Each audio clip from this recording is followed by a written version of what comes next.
आज ना मंचुरियन खायची खूप इच्छा झाली होती, मग काय लगेच लागले तयारीला. एक कोबी घेतला, तुझा किसणीवरती बारीक किसून घ्यायचा. एका टोपामध्ये ना थोडे मीठ टाकून वर खाली हलवायचं आणि द्यायचं 15-20 मिनिटे ठेवून. एका मिक्सरच्या भांड्यामध्ये थोडं आलं, लसूण, लाल मिरची, हिरवी मिरची टाकून मिक्सरला यायचं जाडसर असं वाटण तयार करून घ्यायचं. जास्तही बारीक नाही करायचं. तोपर्यंत एका वाटीमध्ये ना 2 चमचे मैदा टाकून ना पातळ स्लरी तयार करून घ्यायची.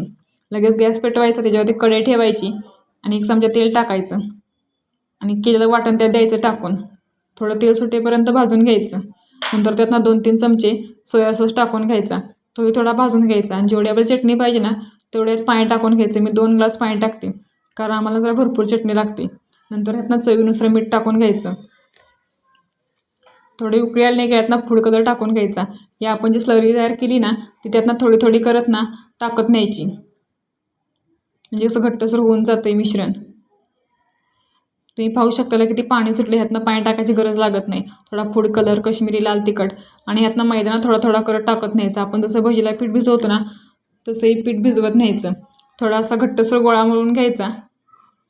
मग घ्यायचं याची बारीक बारीक अशी गोळी ना तेलात सोडून. हे मंचुरियन ना आपण जे गाड्यावरती मंचुरियन खातो ना तसंच सेम लागतं. तुम्ही सुद्धा घरी एकदा ट्राय करून बघा, नक्की तुम्हालाही आवडेल.